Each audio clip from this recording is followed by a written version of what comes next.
Assalamualaikum warahmatullahi wabarakatuh. Selamat pagi anak-anak, salam sejahtera untuk kita semua.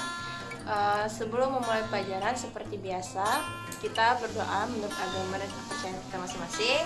Langsung saja Ibu yang pimpin, berdoa mulai. Berdoa selesai. Nah, sebelum kita mulai pelajaran, Ibu akan absen terlebih dahulu ya. Nia Prihatiningsi, Erpan, oke, hadir semua ya. Gimana kabarnya? Baik? Ibu harap baik ya, walaupun kita masih di dalam situasi pandemi ini. Oke, baiklah. Sebelumnya pada pertemuan kemarin kita membahas materi mengenai pewarisan sifat makhluk hidup. Ada yang masih ingat hukum apa yang kita pelajari pada materi sebelumnya? Yap, bener banget, hukum Mendel. Nah, langsung saja, Ibu rasa kalian udah sedikit banyak paham tentang materi yang kemarin. Untuk materi hari ini, Ibu akan bertanya dulu, siapa di sini yang suka minum Yakult?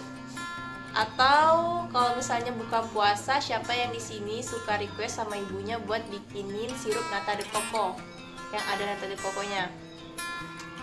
Ada yang tahu nggak sih proses dari pembuatan Yakult, keju, nata de coco, roti, tape, dan yang lainnya? Ada yang tahu prosesnya gimana? Ya, benar banget. Jadi prosesnya itu melalui proses fermentasi, dimana itu biasanya itu seperti didiamkan beberapa hari ya anak-anak. Nah, kan tadi udah tanya tuh makanan atau produk-produk yang melalui proses fermentasi. Nah, jadi udah tahu belum kalau hari ini kita belajar mengenai apa? Ada yang tahu? Kalau belum ada yang tahu, Ibu kasih tahu, yaitu materi mengenai bioteknologi. Nah, untuk materinya, langsung saja anak-anak sekalian menyimak materi yang akan disampaikan mengenai bioteknologi. Baiklah anak-anak, untuk saat ini kita akan masuk ke materi yaitu bioteknologi pangan. Nah, di sini ada yang tahu tidak apa sih itu bioteknologi pangan? Oh, mantap jawabannya. Nah, bioteknologi pangan itu adalah ilmu yang mempelajari makhluk hidup yang meliputi apa?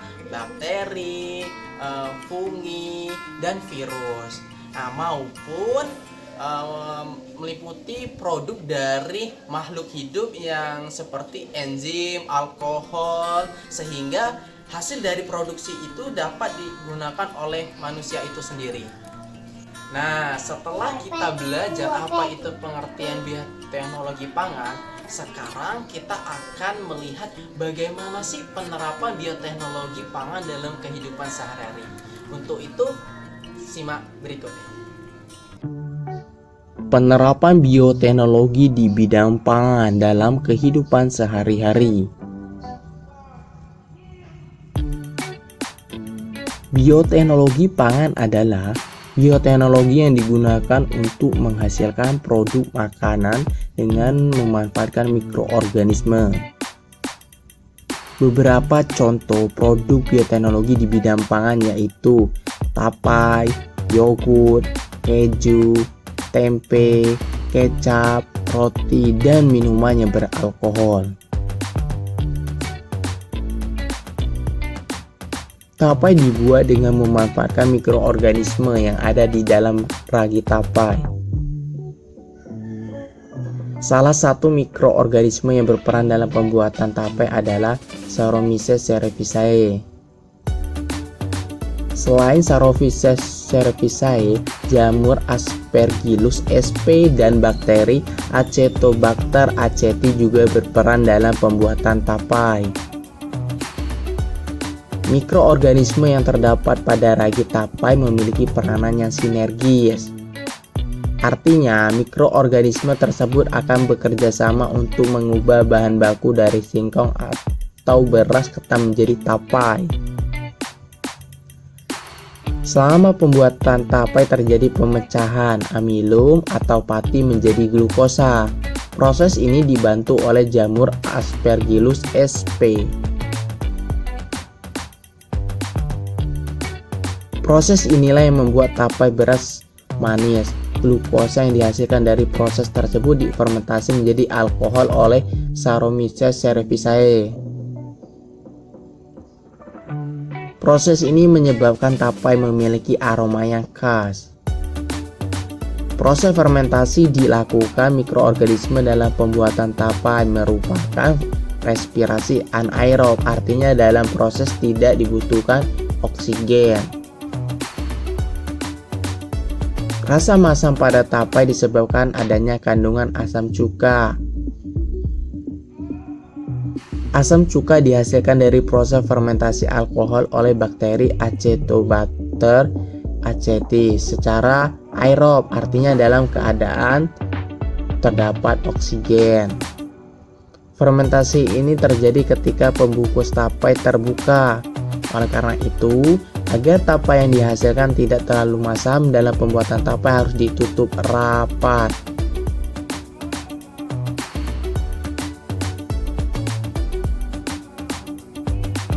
Pada dasarnya, proses produksi tempe menggunakan teknik fermentasi.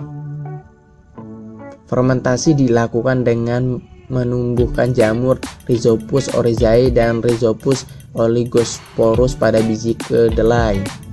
Pada proses pertumbuhannya, jamur akan menghasilkan benang-benang yang disebut dengan hifa. Benang-benang itu mengakibatkan biji-biji kedelai saling terkait dan membentuk struktur yang kompak disebut dengan tempe. Pada waktu pertumbuhan jamur juga akan menghasilkan suatu enzim protase yang dapat menguraikan kompleks protein yang ada pada kedelai menjadi asam amino yang lebih mudah dicerna oleh tubuh kita. Inilah alasan menjadi tempe lebih mudah dicerna oleh tubuh kita daripada kedelai.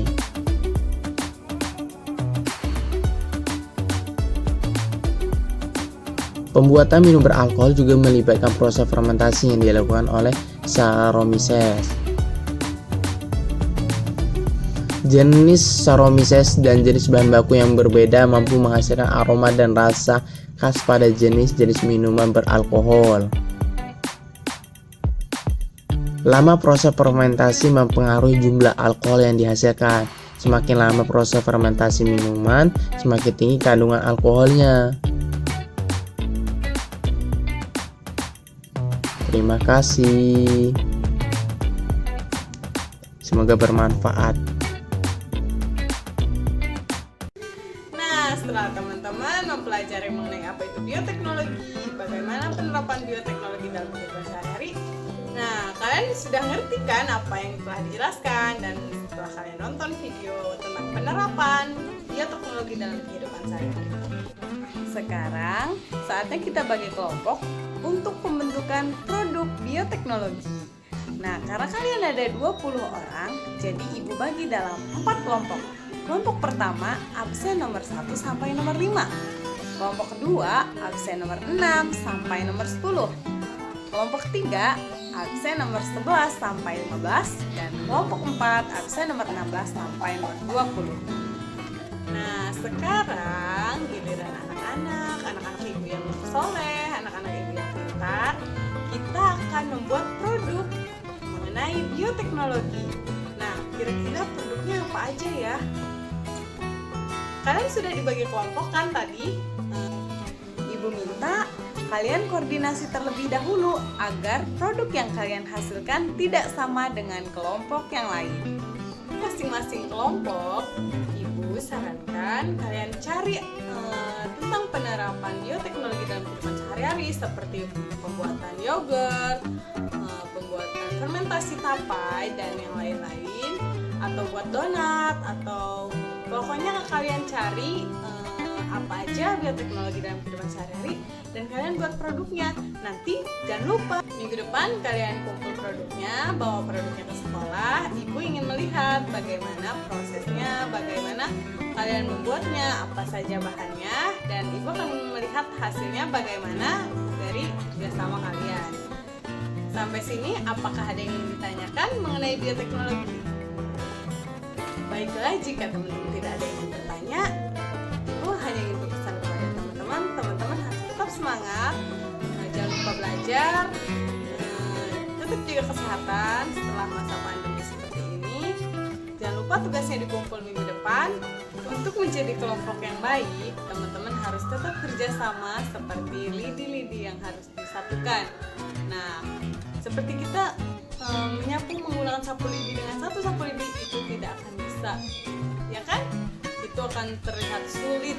Nah, namun jika disatukan sekitar 10 atau 100 lidi dan kita ikat, nah itu kita akan lebih mudah untuk mengerjakan sesuatu seperti menyapu. Nah, maksud ibu di sini, teman-teman juga harus tetap melaksanakan kerjasama yang baik antara satu dengan yang lain agar pekerjaan teman-teman bisa selesai dengan baik dan tepat dan hasil yang diinginkan sesuai dengan apa yang kita harapkan. Mungkin hanya itu yang dapat ibu sampaikan. Kurang lebihnya mohon maaf. Wassalamualaikum warahmatullahi wabarakatuh.